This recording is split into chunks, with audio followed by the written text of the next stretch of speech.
There is a question that religion don't want anyone to ask, not because it's dangerous, but because once you ask it, everything changes. You see, the moment we begin questioning religion, it loses its power over controlling our minds. It's integral to understand that before religion, before churches, doctrines, and institutions, there was original truth. Before sermons told us what to believe, before politics began governing us, human beings were already asking some very interesting questions. Questions like, why are we here? What is truth? And who am I beneath everything I was taught to be? Which brings me to the most important question that religion don't want us to ask. Why would an all-wise, all-knowing, and all-powerful God need an intermediary?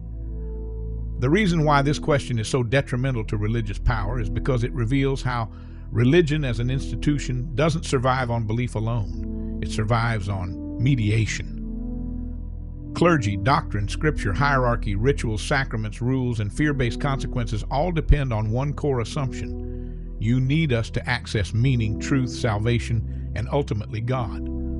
The moment a person sincerely asks and seriously considers the possibility that truth can be discovered without doctrine, morality can exist without divine command, spiritual insight can arise without clergy, meaning can be constructed without heaven or hell, and consciousness itself is the source of the sacred, the institution loses its leverage. No gatekeepers, no toll booths, no monopoly. Because when someone follows such an important question all the way through, it leads to several realizations that make it awfully difficult for religion to survive. And this is why. First and foremost, religion's authority would collapse.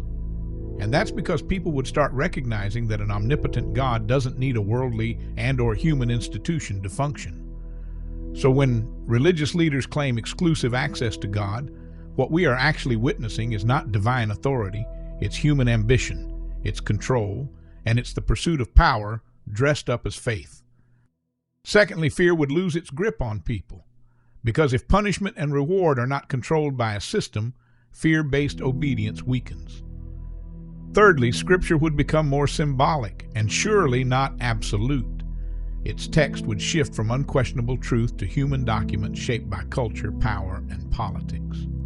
Lastly, salvation would stop being external, because one's own liberation would become internal through ethical living, awareness, compassion, and responsibility, instead of post-mortem rescue.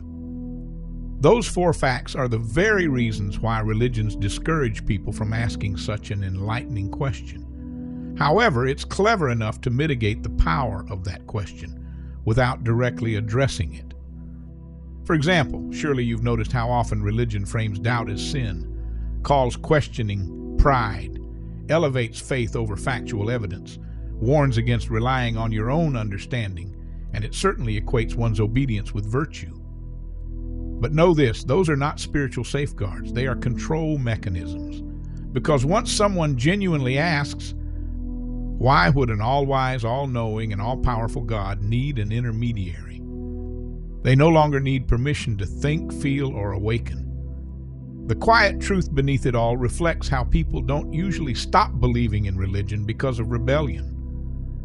They stop believing because they realize truth that requires fear to protect it isn't truth. And meaning that collapses when questioned was never truly divine, but to the contrary, it was conditioning. It is programming people's minds. Thereby, when belief becomes identity, questioning it no longer feels intellectual. Instead, it feels personal, or even dangerous. It feels like we're risking rejection, being ostracized, or worse, like we're setting ourselves up to suffer from eternal consequences. Hence, we don't ask. We conform. We silence our doubts and call it faith. Please know that this video isn't about attacking Christianity, or mocking faith, or disrespecting anyone's religious journey. This is about recognizing something deeper. It concerns how morality didn't originate in religion. Compassion has never required doctrine, and human empathy naturally existed within us, long before any holy book was written. So religion didn't create our conscience, ethical framework, and moral reasoning. It organized it, standardized it, controlled it, and ultimately monetized it. And once belief systems became institutions, people stopped evolving as one human race.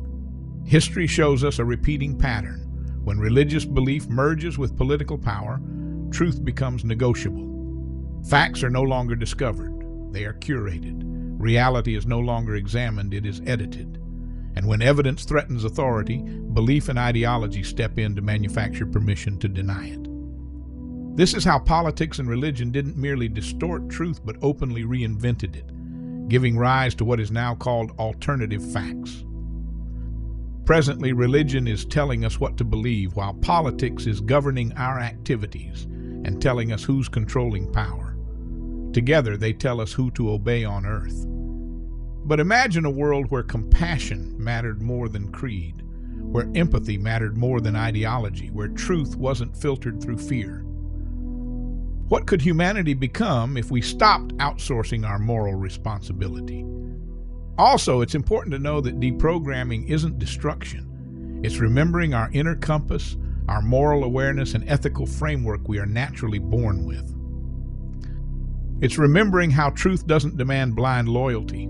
It doesn't threaten us for questioning. It doesn't need intermediaries. Truth invites examination. Only systems built on control fear inquiry. So please understand that the question religion don't want us to ask was never dangerous because it was wrong. It's dangerous because once you ask it, you step outside of religious systems. And once you step outside, you start seeing what the system was actually built to hide. That revelation continues in the lie of salvation.